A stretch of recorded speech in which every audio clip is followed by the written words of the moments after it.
कुचिसाकी ओना एक ऐसी महिला जिसका खौफ पूरे जापान में फैला हुआ था। आखिर कौन थी कुचिसाकी ओना और क्यों मासूम बच्चों को अपना शिकार बनाती थी?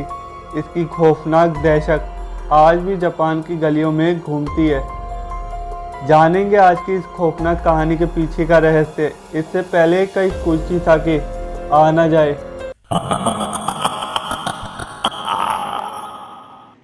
ये बात है जापान के 1970 के दशक की, जब जापान में डर का माहौल बना हुआ था।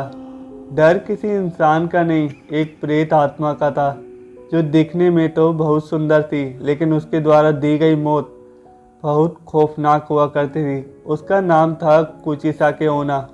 जापान के सुनसान रास्तों में कुचिसाकी ओना चेहरे पर सर्जिकल मास्क पहने ज़्यादातर बच्चों को अपना शिकार बनाती थी।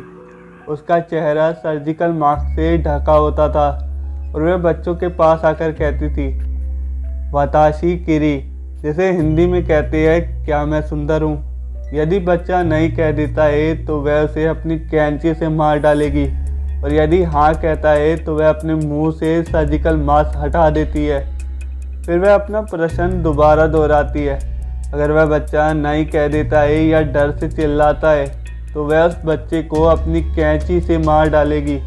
यदि हाँ कहता है तो वह उस बच्चे के मुंह के कोनों को एक कोने से दूसरे कोने तक काट देगी। वो उस बच्चे के अपने जैसा घाव बना देगी, लेकिन बच्चा वैसे भी मर जाएगा। यानी एक तरफ कुआं एक तरफ खाई। हाँ बोलने पर भी बच्चे की मौत होगी और ना बोलने पर भी। जापान में 1970 के पूरे दशक में इस खौफनाक वला की दहशत थी। दहशत इतनी कि लोग अपने बच्चों को घर से बाहर नहीं जाने देते थे, और तो और लोगों ने अपने बच्चों को स्कूल भेजना भी बंद कर दिया था। कुचिसाकी के शिकार बने बच्चों और कुछ अन्य लोगों की खबरों से वहाँ के अखबार भरे रहते थे। ऐसे बहुत से लोग थे जिन्होंने ये दावा भी किया कि उन्होंने कुचिसाकी ओना नाम की इस आत्मा को देखा है। उन दिनों इस खतरनाक चलती फिरती मौत की दहशत इतनी ज़्यादा बढ़ चुकी थी कि जापान सरकार को स्कूली छात्रों को पुलिस प्रोटेक्शन देनी पड़ी ताकि बच्चे बेखौफ स्कूल आ जा सके।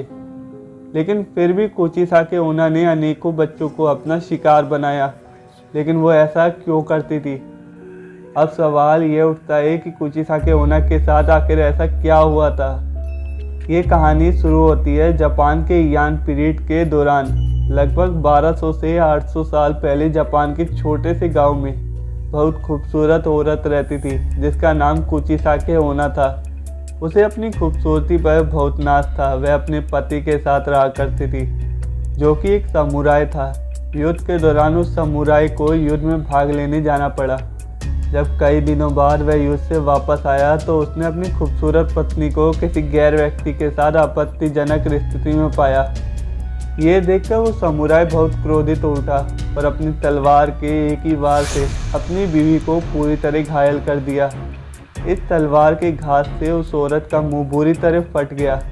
इतना करके वो समुराई हमेशा हमेशा के लिए अपना घर छोड़कर चला गया। समुराई के तलवार के घात ने उस औरत के सुंदर चेहरे पर एक बेहद भद्दी और डरावनी स्माइल जैसा घाव बना दिया था। कुचिसाकी की वही तड़पती हुई मौत हो गई और लोगों को लगा ये कहानी ख़त्म हो गई। लेकिन लगभग 800 साल बाद वो फिर से जाग गई और एक खतरनाक रहस्य बन गई, जिसे कहते हैं कुचिसाकी ओना। आज भी जापान के कई लोगों का मानना है कि कुचिसाकी ओना आज भी जापान के सुनसान गलियों में घूम रही है, अपने अगले शिकार की तलाश में। 21 जून 1979 को इमेजी शहर में एक 25 वर्षीय महिला को कटे हुए मुंह वाली के भेष में घूमते हुए पाया गया, जिसके बाद से हथियार बरामद हुए। उसे फौरन अरेस्ट किया गया। तो दोस्तों, वीडियो अगर पसंद आई हो तो लाइक, कमेंट और शेयर करना मत भूलिएगा। ऐसी इंटरेस्टिंग स्टोरी सुनने के लिए चैनल को सब्सक्राइब करें और बेल आइकन दबा देना। मिलते हैं नेक्स्ट वीडियो में एक मिस्टीरियस स्टोरी के साथ।